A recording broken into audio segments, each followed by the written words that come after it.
नमस्कार. आज कथांजली घेऊन येत आहे एक नवीन कथा, जिचे नाव आहे 7व्या मजल्यावरील रहस्य. कथेच्या लेखिका आहेत कल्याणी देशपांडे आणि अभिवाचन आहे स्वाती ओक यांचे. चला तर मग करूया कथेला सुरुवात. त्या दिवशी 1 जानेवारीला शुक्रवारी आम्ही सगळे फेरफटका मारण्यासाठी घराच्या बाहेर पडलो.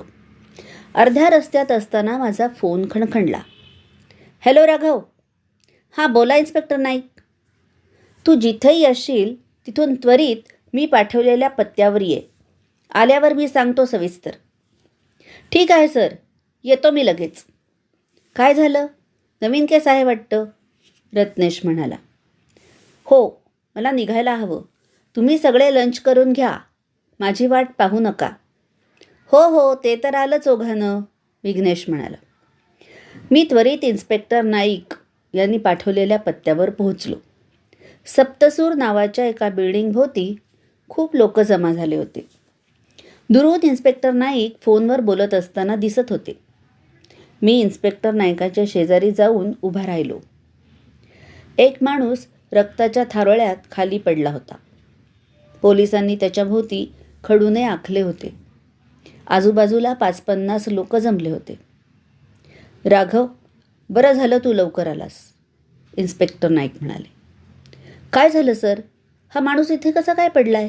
मी विचारले. तेच सांगतो आता तुला सगळं सविस्तर, इन्स्पेक्टर नाईक म्हणाले. आधी थोडं बाजूला राहून बोलू लागलो. हा जो कोण खाली पडला आहे त्याचं नाव आहे तेजल लिमटे, वय वर्ष 25. हा आणि त्याचे 3 मित्र राजेश, विजय, अतुल हे काल 31st साजरी करायला या बिल्डिंगच्या 7व्या मजल्यावर असलेल्या फ्लॅट नंबर 701 मध्ये जमले होते. रात्री पार्टी, ड्रिंक्स वगैरे झाल्यावर हे सगळे तिथेच झोपले आणि आज सकाळी साधारण 6-6:30 वाजता वॉचमॅनच्या आवाजानं यांना जाग आली. तिघे जेव्हा खाली आले तेव्हा त्यांना तेजल असा मरून पडलेला दिसला. त्यांनी लगेच आम्हाला कळवलं. बॉडी आता पोस्टमॉर्टमला पाठवण्यात येईल. त्यानंतर आपल्याला कळेल की नेमका तेजल केव्हा खाली पडला, इन्स्पेक्टर नाईक म्हणाले. ओके, पण फ्लॅट नंबर 701 कोणाचा आहे? तेजलचा आहे का? मी विचारले. हो, इन्स्पेक्टर नाईक म्हणाले. नेमका तेजल कुठून पडला असावा? त्याच्या बेडरूमच्या बाल्कनीतून की बिल्डिंगच्या टेरेसवरून? मी विचारलं. काही कळत नाही, इन्स्पेक्टर नाईक म्हणाले. सगळ्यांच्या साक्ष घेऊन झाल्या का? मी विचारले. नाही, म्हणूनच तर तुला बोलावलंय. तुला काही विचारायचं असेल तर तेव्हाच विचारून घेता येईल, इन्स्पेक्टर नाईक म्हणाले. इन्स्पेक्टर नाईकांनी विजयला जबानीसाठी बोलावले. नाव, वय, पत्ता काय? मी विचारले. विजय माझं नाव, 22 वर्षाचा मी आहे. इथून 2 घरं सोडलं की माझं घर येईल, विजय म्हणाला. नेमकं काल काय झालं ते सविस्तर सांग, मी म्हणालो. मी, अतुल, राजेश आणि तेजल आम्ही एकाच ऑफिसमध्ये काम करतो. ऑफिस झाल्यावर आम्ही 31st सेलिब्रेट करायला तेजलकडे जमलो, विजय म्हणाला. साधारण किती वाजता? 7 वाजता, विजय म्हणाला. ठीक आहे, पुढे सांग. जमल्यावर आम्ही काही वेळ गप्पा मारल्या. त्यानंतर ड्रिंक्स, मग जेवण आणि त्यानंतर आम्ही झोपून गेलो. वॉचमॅनने जेव्हा दार ठोठावले तेव्हा आम्ही उठलो आणि बाहेर आलो. बाहेरचे चित्र पाहून तर आम्हा सगळ्यांनाच शॉक बसला, विजय म्हणाला. रात्री तुमच्यात काही वाद भांडण झालं होतं का? मी विचारलं. नाही, भांडण करण्याचा प्रश्नच कुठे येतो. आम्ही सगळे आनंदात होतो, विजय म्हणाला. तेजल टेन्शनमध्ये आहे असं तुम्हाला वाटलं का? मी विचारलं. नाही, तसं काही वाटलं नाही. तो अगदी फ्रेश मूडमध्ये होता, विजय म्हणाला. साधारण तुम्ही किती वाजता झोपलात? मी विचारलं. आम्ही साधारण 12-12:30ला झोपलो असू, विजय म्हणाला. रात्री तुम्हाला कोणाला जाग आली होती का? मी विचारलं. मी तर 12:30ला झोपलो तर एकदम सकाळी वॉचमॅनच्या आवाजानंच उठलो.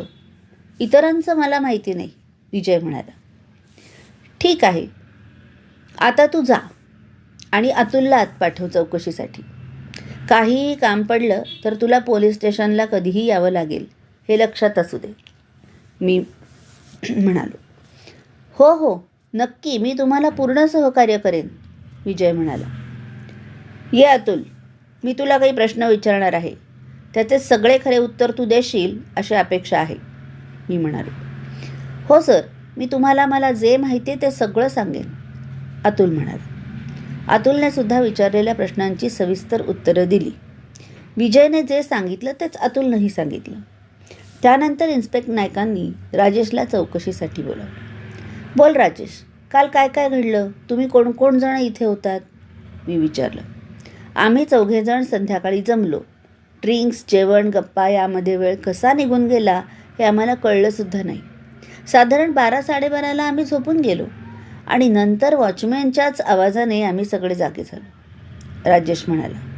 तुम्हा 4 कोणी आणखी तुमच्या पार्टीला उपस्थित होतं का? मी विचारलं. नाही, आम्ही 4 होतो, राजेश म्हणाला. तेजल अपसेट होता असं तुला जाणवलं का? मी विचारलं. नाही, तसं काही मला वाटलं नाही, पण त्याला एक फोन आला होता तेव्हा तो थोडासा चिडला होता. बहुतेक त्याच्या गर्लफ्रेंडचा कॉल होता, राजेश म्हणाला. त्याच्या गर्लफ्रेंडचं आणि त्याचं काही बिनसलं होतं का? मी विचारलं. काही कल्पना नाही, राजेश म्हणाला. ठीक आहे राजेश, तू जा आता. काही काम पडलं तर तुला बोलावून घेऊ, मी म्हणालो. ओके राघव सर, राजेश म्हणाला. काही लिंक लागते का राघव? तू तेजलची डेड बॉडी तपासलीस का? इन्स्पेक्टर नाईक म्हणाले. हो सर, मी अगदी बारकाईने निरीक्षण केलं. तेजल पाठीवर पडला आहे. त्याचे डोके बिल्डिंगकडे आणि पाय रस्त्याकडे आहेत. तो ज्या अवस्थेत पडला आहे त्यावरून 2 शक्यता आहेत. एक तर दारूच्या नशेत असल्याने तोल जाऊन तो खाली पडला, किंवा त्याला कोणीतरी ढकललं. आणखी एक गोष्ट मला कळाली, ती म्हणजे अशी की लांब केस जो तेजलच्या शर्टवर मला दिसला तो मी या लिपस्टिकच्या पिशवीत ठेवला आणि तेजलचा शर्ट मागच्या बाजूने थोडासा फाटला आहे. माझ्या मते खाली पडताना त्याचा शर्ट कशाला तरी अडकला असावा, मी म्हणालो. तो केस कोणाचा असावा असे तुला वाटते? इन्स्पेक्टर नाईक म्हणाले. राजेशच्या बोलण्यावरून कळलं की तेजलचे त्याच्या गर्लफ्रेंडशी फोनवर वाद झाले. त्यावरून असं वाटतंय की केस त्या गर्लफ्रेंडचाच असावा, मी म्हणालो. म्हणजे त्याच्या गर्लफ्रेंडने त्याला ढकललं असं तुला वाटतंय? इन्स्पेक्टर नाईक म्हणाले. तसंच काही सध्या म्हणता येणार नाही. त्यासाठी मला काही गोष्टी तपासून बघाव्या लागतील. आणि त्याच्या शर्टचा तुकडा बाल्कनीत अडकला की टेरेसवर हे मला बघावं लागेल. त्यावरूनच तो बाल्कनीतून पडला की टेरेसवरून पडला हे समजेल, मी म्हणालो. ठीक आहे, तू तुझं काम चालू ठेव. काही क्लू लागला तर मला सांग, इन्स्पेक्टर नाईक म्हणाले. हो सर, नक्की, मी म्हणालो. मी बाल्कनी तपासली, त्यात कुठेही शर्टाचा तुकडा दिसला नाही. त्यानंतर मी तेजल जिथून पडला त्या जागेवर टेरेसवर पोचलो. तिथे त्याच्या शर्टचा तुकडा एका भिंतीला अडकलेला मला दिसला. तिथे खाली फरशीवर मॅग्निफाईंग ग्लासने निरीक्षण केल्यावर मला 2 प्रकारच्या बुटांचे ठसे दिसले. त्यापैकी एका बुटांचे ठसे हे तेजलचेच होते, परंतु दुसरे ठसे कोणाचे असावे हे शोधणं आवश्यक होतं. ते 2 ठसे अशा प्रकारचे होते जसे 2 व्यक्ती रांगेत उभ्या असाव्यात. म्हणजेच कोणीतरी तेजलला मागून धक्का देऊन मारलं असावं. तसेच दुसऱ्या ठशांवर लाल माती होती, म्हणजेच खुनीचे शूज लाल मातीने भरलेले असावेत.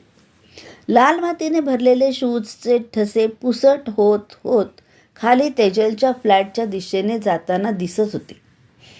इन्स्पेक्टर नायकांनी ह्याबद्दल मी सांगितलं.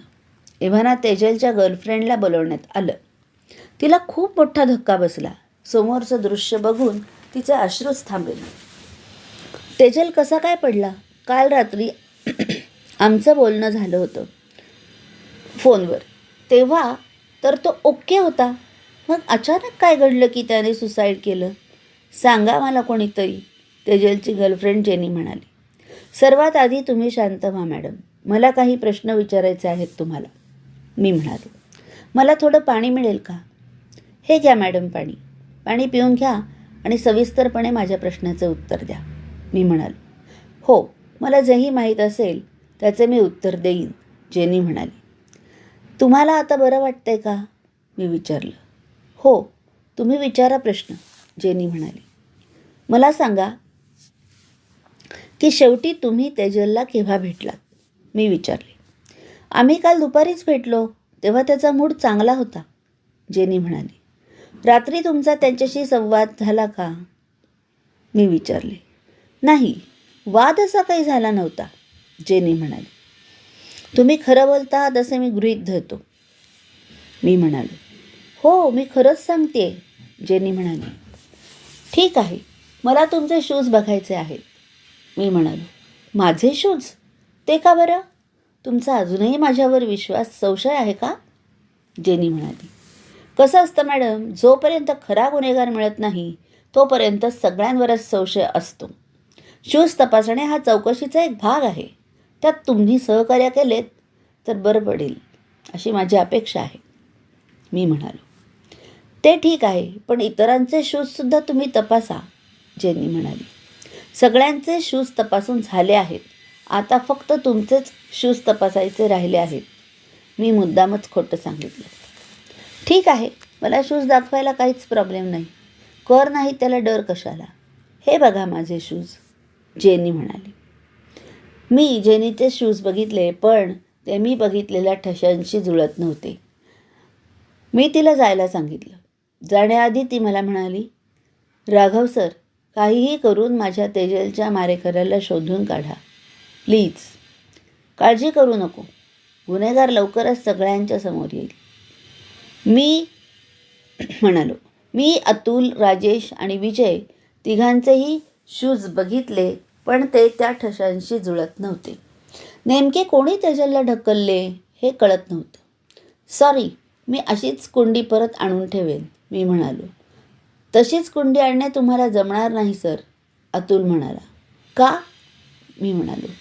कारण ते कॅक्टसचं रोप फार दुर्मिळ आहे. विजयने ते खूप शोधून घेऊन रोप आणलं होतं, अतुल म्हणाला. अच्छा, असं आहे का? विजय, तू कुठून आणलं हे रोप? मी विचारलं. मी नाही हो सर, आमचा दुसरा एक मित्र आहे, त्याचंही नाव विजयच आहे, विजय. अरे, असं आहे का? मग तो विजय का नाही आला पार्टीला तुमच्यासोबत? मी विचारले. त्याची तब्येत बरी नाही आहे, राजेश म्हणाला. कुठे राहतो तो? मी विचारलं. तो इथून 2 किलोमीटर अंतरावर राहतो. तिथे त्याचा बंगला आहे, अतुल म्हणाला. मग असं करायचं का? आपण त्याला भेटायला जायचं का? म्हणजे मला त्याच्या कुंडीबद्दल मला विचारता येईल आणि तो आजारी असल्याने तुमचीही त्याच्याशी भेट होईल, मी म्हणालो. हो चालेल, आम्हालाही त्याला भेटायला जायचंच होतं, पण तुम्ही थांबून घेतलं म्हणून आम्ही थांबलो होतो, राजेश म्हणाला. आम्ही चौघंही विजयच्या बंगल्याकडे निघालो. इन्स्पेक्टर नायकांना सांगूनच मी निघालो. विजयच्या अंगणात सगळीकडे वेगवेगळी रोपे लावलेली होती. आम्ही विजयच्या दाराची बेल वाजवली. नोकरानं दार उघडलं. कोण पाहिजे आपल्याला? सरांची तब्येत बरी नाही आहे, ते झोपलेत, नोकर म्हणाला. काही हरकत नाही, ते उठेपर्यंत आम्ही थांबतो. विजय, अतुल आणि राजेश, तुम्ही बसा, मी एक महत्त्वाचा कॉल करून येतो, असे म्हणून मी बंगल्याच्या बाहेर आलो. बाहेर आल्यावर एक गोष्ट मी पडताळून घेतली आणि एक फोन केला आणि मी हॉलमध्ये सोफ्यावर जाऊन बसलो. थोड्या वेळाने आतून विजयचा आवाज आला. कोण आहे रे जदू? साहेब, तुम्हाला भेटायला तुमचे मित्र आले आहेत. पाठवून दे त्यांना आत, विजय. आम्ही सगळे आत गेलो. विजय बेडवर तक्क्या. अरे या. हे कोण गृहस्थ? माझ्याकडे अंगुली निर्देश करत विजय नंबर 2 म्हणाला. मी गुप्तहेर राघव. तुमचा मित्र तेजल या जगात नाही, आता हे तुम्हाला माहीत आहे का? मी विचारलं. काय? कसं काय? हे केव्हा घडलं? मला कोणी काहीच सांगितलं नाही. तिन्ही मित्रांकडे बघत विजय नंबर 2 म्हणाला. तुला बरं नव्हतं म्हणून आम्ही मुद्दामच तुला काही सांगितलं नाही, अतुल म्हणाला. आम्हालाही आजच सकाळी कळलं.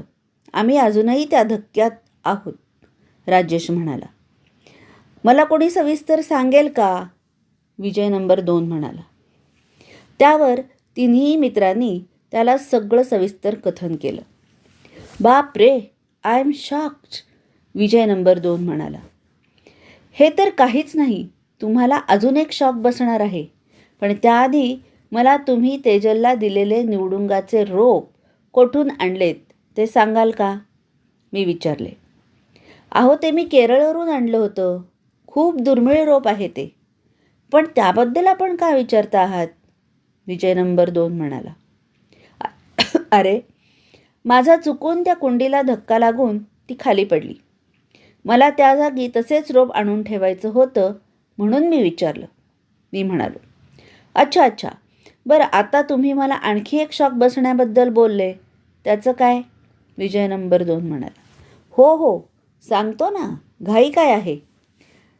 मी म्हणालो. सगळेजण प्रश्नार्थक नजरेने एकमेकांकडे बघू लागले. ते बघा आलेत इन्स्पेक्टर नाईक, मी म्हणालो. इन्स्पेक्टर? ते कशाला आलेत? विजय नंबर 2ने विचारले. अरे, तुला अटक करायला, मी हसत उत्तर दिलं. Vijay, you are under arrest, inspector Naik म्हणाले. विजय नंबर 2 खडबडून उठला. मला का अटक? मी काय केलंय? विजय नंबर 2 म्हणाला. ठीक आहे, तुला आता पूर्ण स्टोरी सांगतो. काल रात्री 1 ते 1:30 दरम्यान तू वॉचमॅनला झोपलेलं पाहून तेजलकडे गेलास. त्याला त्याच्या बिल्डिंगच्या टेरेसवर घेऊन गेलास. तिथे तुमच्यात काहीतरी वाद झाला आणि तू आधीच प्लॅन केल्याप्रमाणे त्याला पाठमोरा असताना टेरेसवरून ढकलून दिलंस, मी म्हणालो. मी कसं काय असं करेन? मी तर माझ्या घरी होतो आणि आजारी आहे मी, मग मी कशाला असं करेन? विजय नंबर 2 म्हणाला. आत्ता मी कॉल करायच्या निमित्ताने बाहेर गेलो तेव्हा शू रॅकवरचे तुझ्या बुटाचे ठसे मी पाहिले आहेत. ते तंतोतंत तेजलच्या टेरेसवरच्या बुटांच्या ठशांशी जुळतात. आधी मला वाटलं तेजलकडे जमलेल्या मित्रांपैकी एखादा खुनी असेल, कारण टेरेसवर जे खुनाच्या बुटांचे ठसे मिळाले ते पुसट होत होत तेजलच्या फ्लॅटजवळ जात होते. पण तेव्हा माझ्याच्याने ती निवडुंगाची कुंडी फुटली तेव्हा मला कळलं की ती कुंडी तूच तेजलला दिलेली होती. हो, मी दिली होती, पण त्याचा आणि मी खुनी असल्याचा काय संबंध? विजय नंबर 2 म्हणाला. अरे, आत्ताच मी सांगितलं ना की तुझ्या बुटांचे ठसे तंतोतंत जुळले. इथे आल्यावर मी पाहिलं की तुला बागकामाची फार आवड आहे. सगळीकडे इथे लाल माती आहे. तेजलला दिलेल्या कुंडीत सुद्धा अशीच लाल माती होती आणि खुनाच्या बुटांच्या ठशांना सुद्धा अशीच लाल माती लागली होती. म्हणून असा निष्कर्ष निघतो की तूच तेजलचा खुनी आहेस, मी म्हणालो. आता बऱ्या बोलाने कबूल कर, नाहीतर दाखवावा लागेल तुला पोलिसी खाक्या, इन्स्पेक्टर नाईक म्हणाले. 1 मिनिट, मला बघायचं आहे माझ्या कोणत्या बुटांचे ठसे जुळतात ते, विजय नंबर 2 धडपडत उठत म्हणाला. त्याने बाहेर येऊन लाल मातीत भरलेले त्याचे बूट बघितले आणि त्याने 2 सेकंद काहीतरी विचार केला आणि मला हळू आवाजात काहीतरी सांगितलं. ते ऐकून मला धक्का बसला आणि आम्ही पुन्हा हॉलमध्ये गेलो. इन्स्पेक्टर हळूहळू खुनाजवळ चालत गेले आणि त्यांनी हातकडी पुढे केली तशी ती व्यक्ती ताडकन उठून उभी राहिली. सर, हे तुम्ही काय करताय? माझा काय संबंध याच्यात? बऱ्या बोलाने कबूल कर अतुल, मी म्हणालो, नाहीतर दाखवावी लागेल तुला 3rd डिग्री, इन्स्पेक्टर नाईक म्हणाले. अतुलने थोडा वेळ घेतला आणि घसा खाकरून तो सांगू लागला. हो, मीच ढकललं त्याला. माझ्या बहिणीला साक्षीला तो फसवत होता. ती संपूर्ण त्याच्या आहारी गेली होती. मी तिला आणि तेजलला दोघांनाही सर्वतोपरी समजावलं, पण ते दोघंही ऐकायला तयार नव्हते.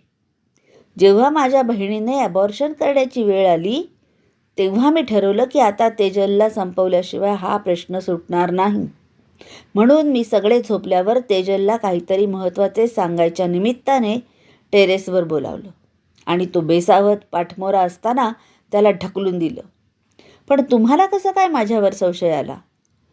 तुम्ही तर विजय नंबर 2ला अटक करणार होतात, अतुल म्हणाला. पण तू विजय नंबर 2ला का अडकवू पाहत होतास, मी विचारलं. मी त्याला मुद्दाम अडकवण्याचा प्रयत्न नाही केला, पण तो आपोआपच अडकत गेला आणि मी सेफ होत गेलो, म्हणून मी शांत राहिलो. जर विजय नंबर 2 अडकलाच असता तर अनायसे माझी जुनी उधारी पण वसूल झाली असती, अतुल म्हणाला. ते कसं काय, मी विचारलं. 2 वर्षापूर्वीची ही गोष्ट आहे. आम्ही सगळे एकाच ऑफिसमध्ये काम करतो. खरं तर मला प्रमोशन मिळणार होतं, पण काय माहीत विजय नंबर 2ने आमच्या लंपट बॉसला काय गटवलं. ऐनवेळी प्रमोशन लिस्टवर माझ्याऐवजी विजय नंबर 2चं नाव झळकलं. तेव्हापासून माझा त्याच्यावर राग होताच. अतुलचा कबुली जबाब ऐकून तिन्ही मित्रांना धक्का बसला. त्यांनी त्याला दूषणं दिली, पण अतुलच्या चेहऱ्यावर पश्चात्ताप मुळीच दिसत नव्हता. जे काही कारण असो, पण तू एक खून केलायस, त्यामुळे तुला अटक ही होणारच, मी म्हणालो. पण आधी तुम्हाला विजय नंबर 2वर संशय होता, मग अचानक अतुलला का तुम्हाला अटक करावेसे वाटले, राजेशने विचारले. कारण विजय नंबर 2चे बुटाचे ठसे जुळत होते, पण जेव्हा विजय नंबर 2ने सांगितलं की 2 दिवसापूर्वी अतुल विजय नंबर 2कडे आला असता, त्याची चप्पल तुटली होती, म्हणून त्याने विजय नंबर 2चे बूट घालून नेले होते. ते बूट तेच होते ज्यांचे ठसे खुन्याच्या बुटांच्या ठशांशी जुळत होते, मी म्हणालो. हो, बरोबर आहे त्याचं. मी त्याचे बूट घालून गेलो होतो आणि तेजलला मारताना मी तेच बूट मुद्दामच घातले आणि काम झाल्यावर लगेच सप्तसूरचा वॉचमन झोपलेला पाहून मी विजय नंबर 2कडे येऊन बाहेरूनच त्याच्या फाटकातून आत बूट टाकून दिले आणि पुन्हा तेजलकडे येऊन सगळ्यांसोबत गुपचूप झोपून गेलो. पण तुम्ही विजय नंबर 2पर्यंत पोचाल असं मला वाटलंच नाही, अतुल म्हणाला. खऱ्या गुन्हेगाराला शिक्षा होणार होती, म्हणून देवाच्या कृपेनं हा योग चालून आला, मी म्हणालो. आता सगळ्यांना सगळं व्यवस्थित कळलं होतं. चला अतुल साहेब, जेलची हवा खायला, इन्स्पेक्टर नाईक म्हणाले.